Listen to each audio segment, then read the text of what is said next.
Hello Pisces, welcome to Higher Source Tarot for your April mid-month tarot check for April 2020 for all Pisces, Sun, Moon, Rising, and Venus.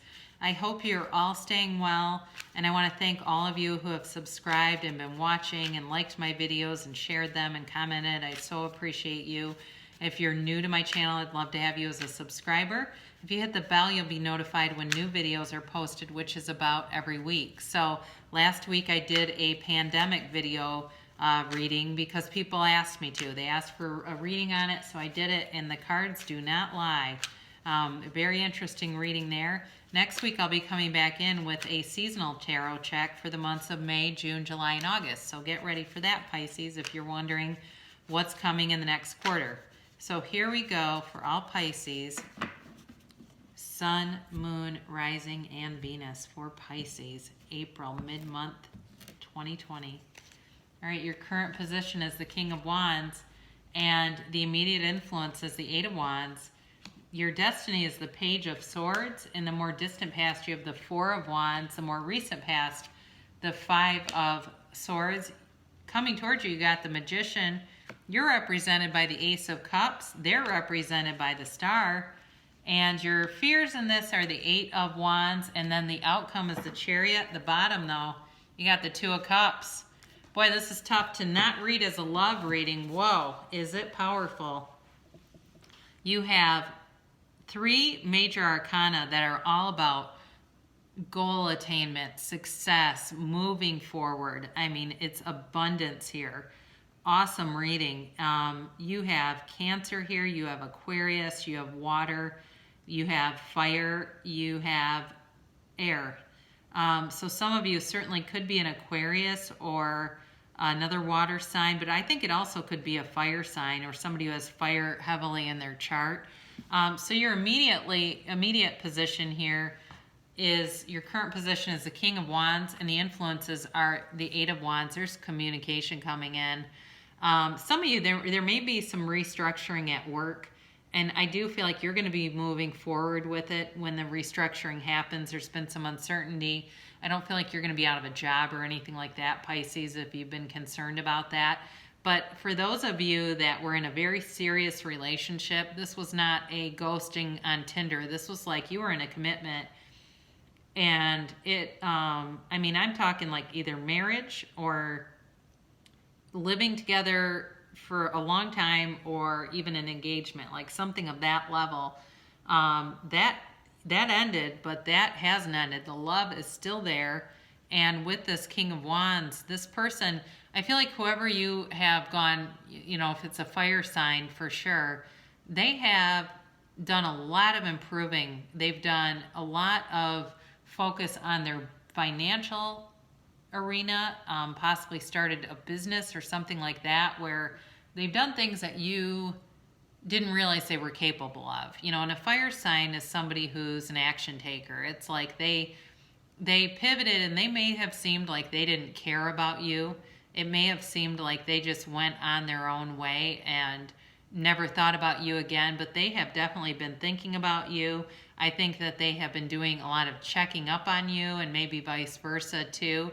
But there's definitely going to be communication. And certainly with this being April, you know, if it's an Aries and you do something like you text them happy birthday or something like that, I feel like one thing, or even post it on their Instagram or Facebook or whatever, one thing leads to another, and the door is open. If that's what you want, the door is open, because this is a soulmate connection. It really is. But there was damage. There was definitely damage done, and it was hard. It was hard on both of you. So again, like I said, if there's been some, you know, internet spying and that kind of thing, that's fine. I mean, people do that. I think it's certainly nowadays, it's so easy to do it that, you know, a lot of people will kind of fall prey to trying to figure out what somebody's up to instead of just calling them and asking. But in any event, you know, with this card here, I think, you know, with this is really in that destiny position, which incorporates your own free will. I think that you want information. You know, it's like you want to have a relationship where the communication is open and honest, but there's been some kind of secrecy here in this whole thing. And I do feel like it's just people being guarded about their feelings. It may also be you too, struggling to communicate and, not really wanting to be emotionally vulnerable. And sometimes this can be like something that you don't want to believe. So it's possible this person went out and dated someone else and it was painful and you don't want to hear about it. That's also true. I do feel like for whoever this is for, if you guys have been dating other people, I would not be bringing that into this relationship. It's just kind of a done thing if that happened.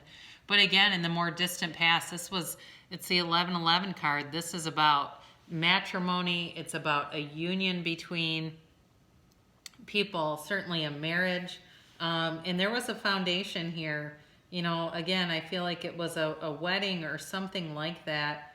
And there was great joy here. There really was. I think that the relationship offered a lot of new experiences, like going to concerts, traveling together, having so many experiences. And it was like crazy when it ended because it seemed like there was such entanglement, I guess. I wish I could find a better word than that.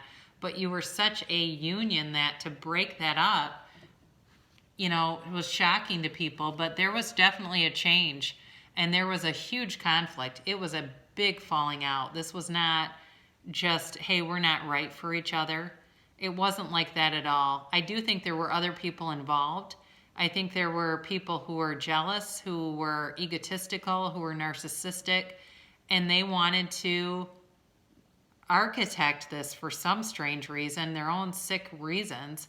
They enjoyed watching you struggle.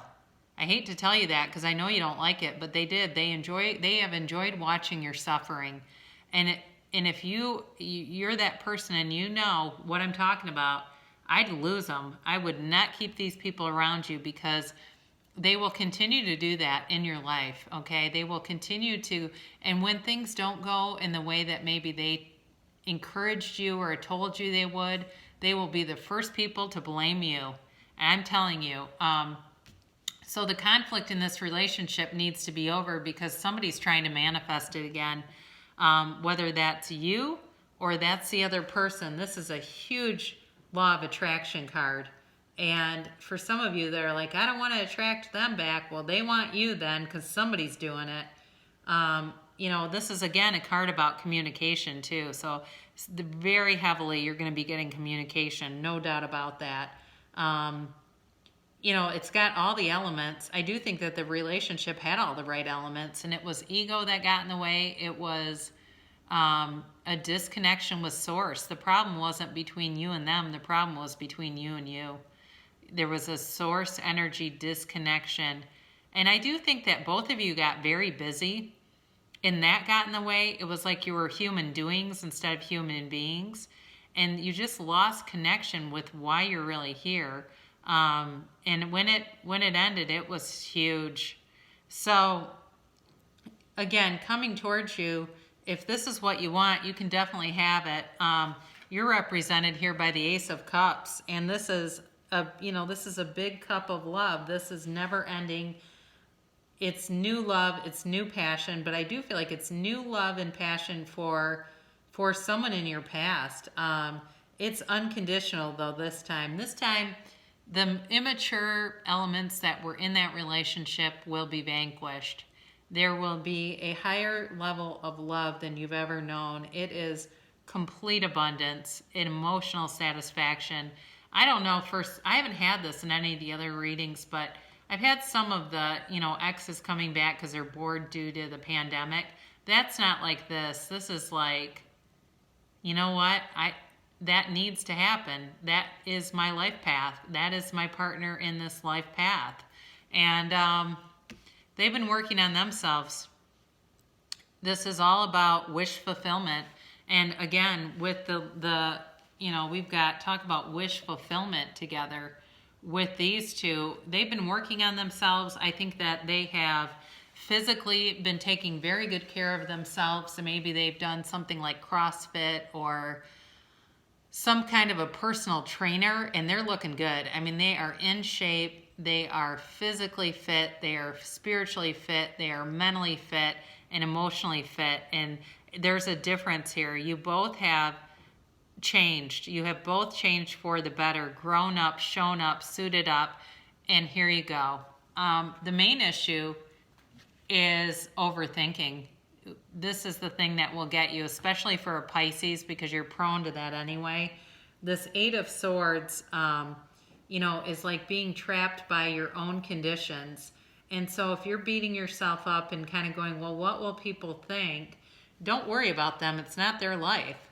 And so you're having a hard time seeing things clearly and knowing what to do, but they're all self-imposed. You can walk free of this anytime. So I'd say be sending out a text or some kind of contact if this is you, because the resources will be there to overcome any fears. Some of you, if you get back together with this person, you're going to go to a therapist and you're going to work through these things. I think for some of you, you're going to a therapist anyway, and that's going to help huge, because what can happen when people are away is they come back together and they want to talk to somebody about what they've been up to. And it doesn't work when you're trying to reconcile, well, here's what I've been up to in the last 9 months to a year. And it's all kinds of stuff the person doesn't want to hear about, like crazy people you've dated and things like that. If you do that, you'll be dead in the water. But I don't think you will, because you have the Chariot and the Two of Cups here. And this is when the soul attains, its goals. Again, we talk about wish fulfillment. I can't say that enough in this reading. It is about happily ever after. It's about moving forward in all areas with confidence, but with speed. And also, too, you've got the momentum of the Eight of Wands in this reading. There's going to be great momentum moving you forward in the next couple of months, but even in the next couple weeks. There's going to be a radical change and shifting in the energy where there's been some stagnancy, and even to the point where I think some of you, the only person you've been talking to is Alexa. That's going to be ending for you, and you're going to see what's been missing in your life and what's important, and never want to let it go again. And they're never going to want to let you go again either. So very nice reading. They're definitely going to hold you in their heart forever, Pisces. Let's hear from Abraham Hicks about money and the law of attraction. I can earn money by doing what I love to do. And boy, isn't that true. I mean, you really can, because you spend a lot of time at work, and if you don't like it, wow, it's way too much of your time to be doing that. So, as you practice your more positive, better feeling story, in time, your pleasure will become the dominant vibration within you. And then as you complete your pleasure with your means of earning, as you couple your pleasure with your means of earning, the two will blend perfectly and enhance each other. There is no better way to earn money than to do the things you love to do. Money can flow into your experience through endless avenues. It is not the choice of the craft that limits the money that flows, but only your attitude towards money. So if you're one that's saying, I've got this hobby, I wish I could make money at it, you can. You absolutely can. There's a market for everything. This is a Whisper of Love Oracle card, just to clarify this love, beautiful love that's coming in. Do something for someone. Give your attention to another. So the communication, like I said, I think it's coming from you. I'd put yourself out there, because I think you're going to be well received. So I love you so much, Pisces, and I will be back in a week for your seasonal tarot check.